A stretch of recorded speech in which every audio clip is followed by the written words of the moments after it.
স্ত্রী স্বামীকে ডিভোর্স দিতে পারবে কিনা? জি, স্ত্রী স্বামীকে ডিভোর্স দিতে পারবে, তার জন্য শরঈ বিধিবিধান আছে। স্ত্রী স্বামীকে বলবে 1 তালাক 2 তালাক 100 তালাক, এইভাবে কোনো তালাক স্ত্রীর পক্ষে থেকে পতিত হবে না।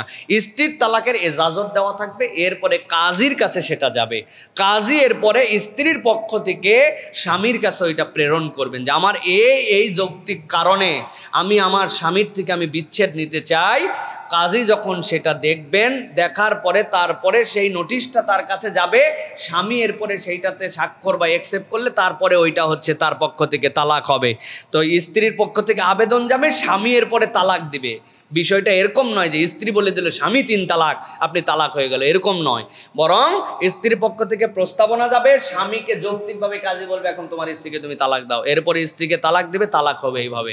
কেননা মেয়েরা আবেগী হন, মেয়েদের সফট কর্নার অনেক বেশি থাকে। তালাক যদি স্বামীর মতো স্ত্রী দেওয়ার নিয়ম থাকতো, দেশে একটাও বিয়ে থাকতো না। তোমারে বলছি লাল শাড়িটা আনার কথা বেনারসি, তুমি 3 মাস ঘুরায় আমার জন্য নিয়ে আইছো টাঙ্গাইলের শাড়ি, 3 তালাক। জোরে জোরে বলেও নাই, হয়তো ভিতরে ভিতরে বলছে তরে তালাক চা, কিন্তু এই জোর তরে তালাক বললেও তো কাম সারা।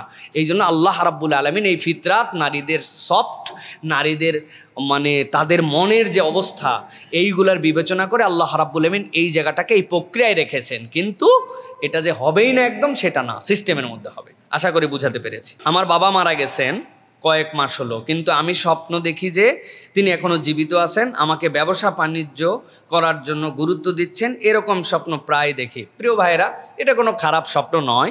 বাবা মাকে মারা যাওয়ার পরে যারা ফিল করেন, মোহাব্বত করেন বাবা মা, সুতরাং আপনি সেই হিসাবে আপনি এই জায়গাতে আপনার পিতামাতার জন্য দান সাদাকা করবেন, তার জন্য আল্লাহ রাব্বুল আলামিনের কাছে ক্ষমার জন্য দোয়া করবেন। সাথে সাথে মনে রাখবেন সব স্বপ্নই আর রুইয়া আস-সাদিকা আস-সালিহা হয় না। স্বপ্ন দেখলাম মানে আব্বা আমারে বলতেছে ব্যবসা বাণিজ্য কর, ভালো করে কর, মানে এটাও সবসময় আপনার সত্য স্বপ্ন হবে না। আপনারে শয়তান উল্টা ধোকায় ফেলতে পারে যে তোর বাপ মরে গেছে, এখন তুই ব্যবসা বাণিজ্য করে দুনিয়ার মধ্যে আরও বেশি নিমজ্জিত হয়ে যা, আখেরাত করার সময় আছে। তোর আব্বা মরছে 70 বছর বয়স, আর তোর বয়স কেবল 35, ব্যবসা কর, ভালো করে ব্যবসা কর। আপনারা দিন থেকে সরানোর জন্য ধোকা দিতে পারে। সুতরাং স্বপ্ন মানেই সত্য, স্বপ্ন মানেই কেবল পজিটিভ ব্যাখ্যা হবে এরকম না। আর দ্বিতীয় একটা কথা সবসময় আমি বলি, স্বপ্নের ব্যাখ্যা আপনারা প্রশ্ন উত্তর দিয়ে শুনতে চাবেন না। স্বপ্নের ব্যাখ্যার জন্য সুন্নাহ রাসূল হচ্ছে ফজরের নামাজের পরে আপনার পছন্দনীয় যে ইমাম, খতিব, ব্যক্তি, আলেম, তার কাছে যে বলবেন যে হুজুর এরকম একটা স্বপ্ন দেখছি।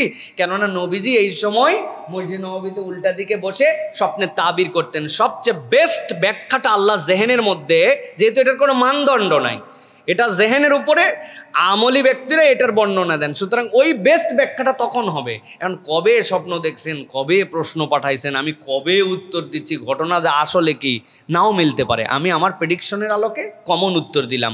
বেস্টটুকু জেনে নেবেন।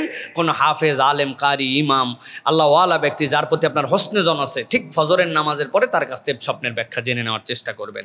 আমার ঘরে ছোট বাচ্চা আছে, সে পুতুল নিয়ে খেলতে পছন্দ করে। প্রশ্ন হলো ঘরে পুতুল রাখা যাবে কিনা?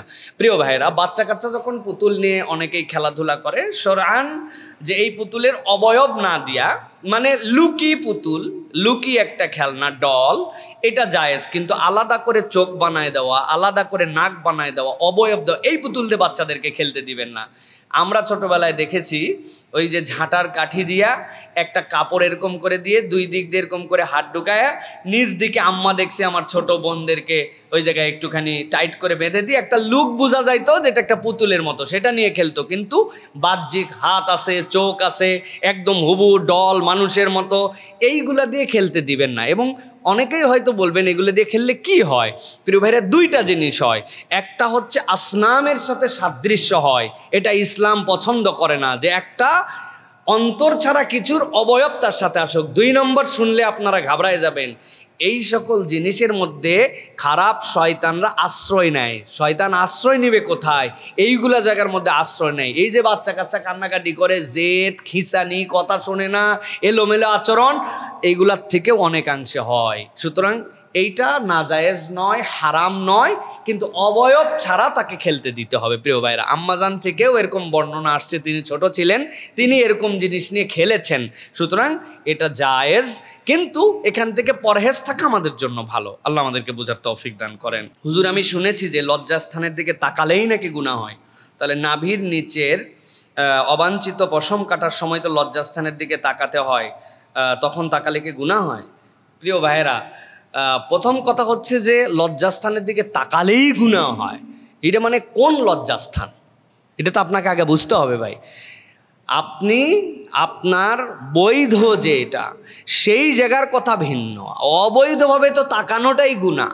তাহলে আপনি আপনার যেই কাজ আল্লাহ রাব্বুল আলামিন রাসূলুল্লাহ সাল্লাল্লাহু আলাইহি ওয়াসাল্লাম দায়িত্ব দিয়েছেন সেই লজ্জাস্থানে আপনি যদি আপনার পরিষ্কার পরিচ্ছন্নতার দিকে তাকান এটা গুনাহ হবে না। সুতরাং আপনার এই জানাটার মধ্যেই গ্যাপ আছে, লজ্জাস্থানের দিকে তাকালেই গুনাহ হয় এটা সঠিক কথা নয়। প্রিয় ভাইরা, আল্লাহ রাব্বুল আলামিন কোরআনুল কারীমের মধ্যে বলেছেন হুন্না লিবাসুল লাকুম ওয়া আনতুম লিবাসুল লাহুন্না, স্বামী স্ত্রী একে অপরের পোশাকের মতো, সুতরাং তারা তাদের মতো করে নিজেরা একত্রিত তাদের জীবন যাপন করবেন। এখন সেখানেও যদি আপনি গুনাহ খুঁজে বেড়ান তাহলে তো বড় মুসিবত। নবী করিম সাল্লাল্লাহু আলাইহি ওয়াসাল্লাম তো এটাকে সওয়াব বলছেন, ইয়া রাসূলুল্লাহ রাত্রে আমি আমার স্ত্রীর সাথে থাকি, এইটা কেমনে সওয়াব? বলেন তুমি যদি তোমার স্ত্রীর সাথে না থাকতে তাহলে তোমার এই জৈবিক চাহিদা চরিতার্থের জন্য অন্য কোথাও যেতে যাওয়া লাগতে পারতো, চাহিদা তৈরি হতে পারতো। অন্য কোথাও গেলে কি তোমার গুনাহ না সওয়াব হতো? গুনাহ। তাহলে তুমি বৈধ জায়গায় আসো, আল্লাহ তোমার জৈবিক চাহিদা তুমি পূরণ করো আর আমলনামায় আল্লাহ সওয়াব লেখেন। সুবহানাল্লাহ।